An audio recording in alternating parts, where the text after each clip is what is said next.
Ma'am, आज आपको हिंदी कक्षा 10 की पाठ्य पुस्तक क्षितिज के राम लक्ष्मण परशुराम संवाद पढ़ाने जा रही हूँ, जो कि तुलसीदास द्वारा रचित रामचरितमानस में संकलित है। सीता जी के स्वयंवर स्थल पर शिव जी के धनुष टूटने का समाचार जब परशुराम जी को मिलता है तो बहुत ही क्रोधित होकर स्वयंवर स्थल पर पहुंचकर धनुष तोड़ने वाले को ललकारने लगते हैं। और इन संवादों में परशुराम और राम और लक्ष्मण के बीच हुए संवाद को तुलसीदास जी ने बड़ी मजेदार तरीके से प्रस्तुत किया है। तो चलिए हम पढ़ते हैं अपने संवाद। चलिए बच्चों, राम लक्ष्मण परशुराम का हम पहला संवाद लेते हैं। सीता स्वयंवर के समय शिव धनुष टूट जाने पर परशुराम जी बहुत ही क्रोधित होते हैं। तो क्रोधित परशुराम से यहाँ श्री राम कहते हैं, नाथ संबुधन भंजन हारा होई है कि एक दास तुम्हारा। हे नाथ, हे स्वामी, शिव धनुष को तोड़ने वाला भंजनिहारा था, तोड़ने वाला कोई आपका एक दास ही होगा। होई है क्यों, कोई आपका एक दास ही होगा जिसने शिव धनुष को तोड़ा है। आयेसु का कहिए कि न मोहि, आयेसु अर्थात आज्ञा। हे प्रभु, आप मुझे आज्ञा दीजिए कि मुझे क्या करना है। सुनी रिसाई बोले मुनि कोही, कोही अर्थात क्रोध, रिसाई अर्थात गुस्सा। श्री राम की ये बातें सुनकर क्रोधित मुनि गुस्सा होकर बोलते हैं, सेवको सोजो कर सेवकाई, अरे करे नी करी करिए लड़ाई।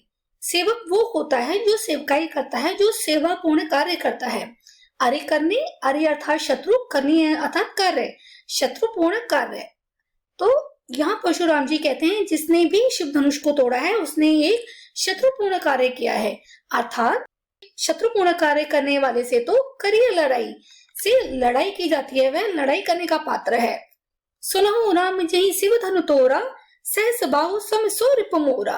परशुराम जी क्रोधित होकर बोलते हैं कि हे राम सुनो, जिसने भी इस शिव धनुष को तोड़ा है वह सहस्र बाहु के समान ही, समथा समान ही मेरा शत्रु है, रूपुआ था शत्रु है। सो बिलगाओ बिहाई समाजा, न त मारे जई है सब राजा। बिलगाओ अर्थात अलग, बिहाई अर्थात छोड़कर। तो यहाँ परशुराम जी सभा में उपस्थित सभी लोगों से कहते हैं कि जिसने भी इस शिव धनुष को तोड़ने का साहस किया है वो इस सभा को छोड़कर बाहर हो जाए, अलग हो जाए। अन्यथा न ते मारे जई है सब राजा, अन्यथा उसके धोखे में यहाँ उपस्थित सभा में उपस्थित सभी राजा मारे जाएंगे। सुनि मुनि बचन लखन मुस्काने, बोले परशु धरहि अब माने। परशुराम की क्रोधित बातें सुनकर परशु धारण करने वाले परशुराम का अपमान करते हुए लखन जी मुस्कुराते हुए बोलते हैं, बहु धनु ही तोरी लड़काई, कबू न असिर कीनी गोसाई। ही गोसाई, हे स्वामी, हमने बचपने में लड़काई अर्थात बचपने में हमने बहुत से धनुष तोड़े हैं। कबहू न असिरिस, अस यानी ऐसा, रिस अर्थात गुस्सा। हे गोसाई, आपने तब कभी भी इतना गुस्सा नहीं किया। ये ही धनु पर ममता के ही हो हेतु, इसी धनुष पर आपको इतनी स्नेह, इतना ममता क्यों। सुनी रिसाई कह भृगुकुल केतु, भृगुकुल की पताका रूपी परशुराम यह सुनकर गुस्सा होते हुए बोलते हैं, रे नृप बालक, काल बस बोलत तो ही न संभार। नृप यानी राजा, बालक यानी राजपुत्र। यहाँ गुस्सा होकर परशुराम बोलते हैं, हे राजपुत्र, तू काल बस होकर कुछ भी बोलता जा रहा है, न समान अर्थात बिना कुछ सोचे समझे तो कुछ भी बोल रहा है। धनु ही सम त्रिपुरा, धनु विदित सकल संसारा।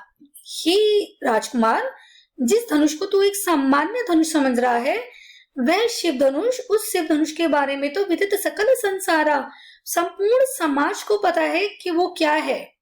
बच्चों, ये था हमारा पहला संवाद और मैंने इसके अगले पेज में सारे के सारे छोटे छोटे और बड़े बड़े सारे कठिन शब्दार्थ यहाँ पे दिए हैं। अगर आप इनका एक एक शब्दार्थ का मीनिंग देख लेंगे तो आपको बिना किसी की सहायता लिए हुए ही इन संवादों को हल करने में बहुत मदद मिलेगी। चलिए हम अगला संवाद देखते हैं। इस संवाद में लक्ष्मण ने परशुराम को संबोधित करते हुए हंसकर कहा, हे देव, लखन कहाँ हंसी हमरे जाने, सुनहु देव सब धनुष समाने। हे देव, हमारे ज्ञान में तो सभी धनुष एक ही समान है, फिर का क्षति लाभ जून धन तोरे। फिर इस जीर्ण सड़े गले धनुष को टूट जाने से क्या लाभ और क्या हानि। जीर्ण अर्थात सड़ा गला, पुराना, जीर्ण। तो यहाँ लक्ष्मण जी कहते हैं कि इस पुराने धनुष के टूट जाने से क्या लाभ और क्या हानि। देखा राम नयन के भोरे, श्री राम ने तो इसे नया समझकर देखा ही था। छुअत टूट रघुपति न दोषु, श्री राम के छूते ही यह धनुष टूट गया, इसमें श्री राम का कोई दोष नहीं है।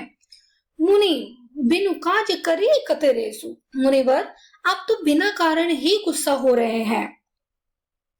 बोले चितय परसु की ओरा, तब परशुराम अपने फरसे की ओर देखते हुए बोलते हैं, रे सठ ही दुष्ट लक्ष्मण, सुने ही स्वभाव न मोरा, लगता है तूने मेरे स्वभाव के बारे में सुना नहीं है। बालकुम बोधि बधऊ नहीं तो ही, केवल मुनि जड़ जान ही मोही, मैं तुझे बालक समझकर तेरा वध नहीं कर रहा हूँ, केवल मुनि जड़ जान ही मोही, तू मुझे एक साधारण मूर्ख मुनि समझ रहा है। तो अगली पंक्तियों में यहाँ परशुराम अपने बारे में लक्ष्मण को बताते हुए बोलते हैं, बाल ब्रह्मचारी अति कोही, विश्व विदित क्षत्रिय कुल दोही।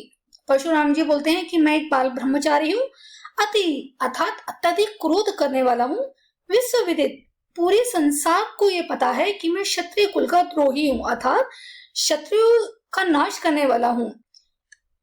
भुज बुल भूमि भूप बिन कीन्ही, विपुल बार मही देवन दीनी। भुजबुल अर्थात बाहों का बल, अपने भुजाओं के बल से। यहाँ परशुराम जी अपनी प्रशंसा करते हुए कहते हैं कि मैंने अपने भुजाओं के बल से भूमि भूप बिनु, भूमि को उनके स्वामी के बिना कर दिया है, अर्थात उन्होंने क्षत्रियों का नाश करके उनसे उनकी भूमि छीन ली है।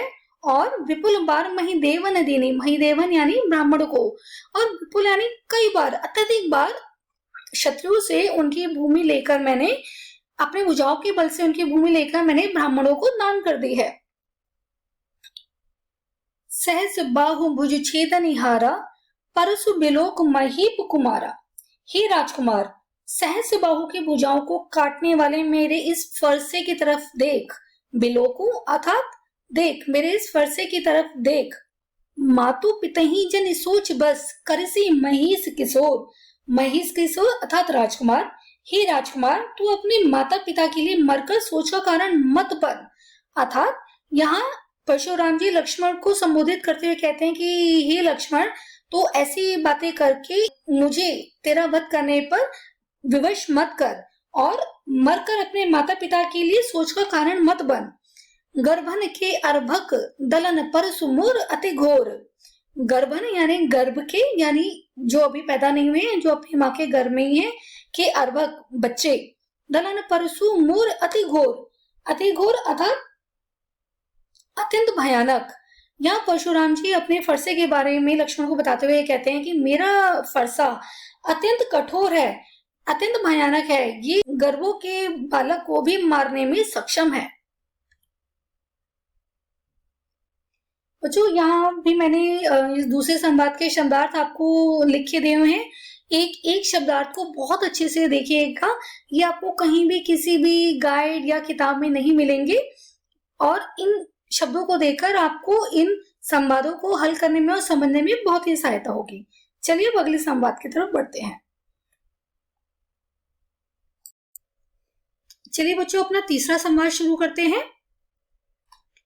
बिहसी लखनु बोले मृदुबानी, अहो मुनीसु महाभट माने। बिहसी अर्थात हंसकर, मृदुवाणी यानी कोमलवाणी में, महाभट यानी महायोद्धा। तो परशुराम की आत्म प्रशंसा सुनकर लक्ष्मण हंसते हुए मृदुवाणी में बोलते हैं, हे मुनिवर, अहो मुनीसु, हे मुनिवर, आप स्वयं को महाभट मानी अर्थात महायोद्धा मानकर पुनिपन मोहि दिखाओ कुठारो, बार बार मुझे कुठार दिखा रहे हैं। चहत उड़ावन फूंक पहाड़ो, ऐसा लगता है कि आप फूंक मारकर पहाड़ को उड़ा देना चाहते हैं।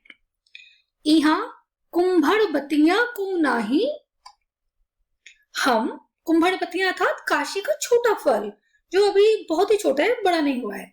तो यहाँ लक्ष्मण जी कहते हैं, हम काशी फल के छोटे फल जैसे अर्थात उसके जैसे अति निर्बल नहीं है। जी तर्जनी देखी मरे जाही, जो तर्जनी उंगली के दिखाने मात्र से ही मुरझा जाएंगे, मर जाएंगे। देखी कुठारु सरासन बाना, मैं कछु कहा सहित अभिमाना। मैंने तो आपको कुठार सरासन यानी धनुष पर धारण किए हुए एक वीर वेश को देखकर ही अभिमान में कुछ कह दिया था। भृगुसुत समुझ जनेऊ बिलोकी, जो कछ कहूं सहो रिस रोकी। आपके गले में जनेऊ बिलोकी यानी देखकर, आपके गले में जनेऊ देखकर और भृगुपुत्र परशुराम जानकर ही अपने क्रोध को रोककर आपके वचनों को सुन रहा हूं। सुर महिसुर हरिजन अरुगाई, हमरे कुल इन पर न सुराई। सुर अर्थात देवता, महिसुर अर्थात ब्राह्मण, हरिजन यानी भगवान की सेवा करने वाले, गाय यानी गाय, हमारे कुल यानी हमारे वंश में, सुराई अर्थात वीरता।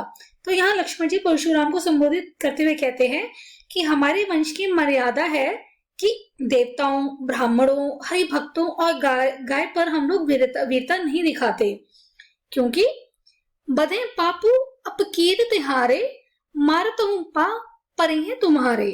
क्योंकि इन सभी को मारने से हमें पाप लगता है और अगर हम इनसे हार जाते हैं तो हमें अपयश मिलता है। मारत हूं पा परे हैं तुम्हारे, यदि आप हमें मारे भी तो आपके पैरों में गिरना ही हमारे लिए उचित है। अर्थात यहाँ पे लक्ष्मण कहते हैं कि आप एक ब्राह्मण हैं, जिन्हें मारने से हमारे वंश के लोगों को पाप लगता है। हम ब्राह्मणों पे अपनी वीरता नहीं दिखाते, इसलिए अगर आप हमें मारेंगे भी तो प्रत्युत्तर में आपके सामने झुकना, आपके पैरों में पड़ जाना ही हमारे लिए ठीक है। कोटि कुलिस सम वचन तुम्हारा, व्यथ धरहूं धनुबान कुठारा।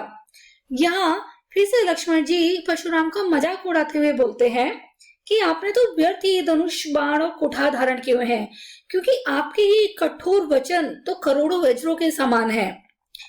जो विल्लो की अनुचित कहीं क्षमहू महामुनि धीर।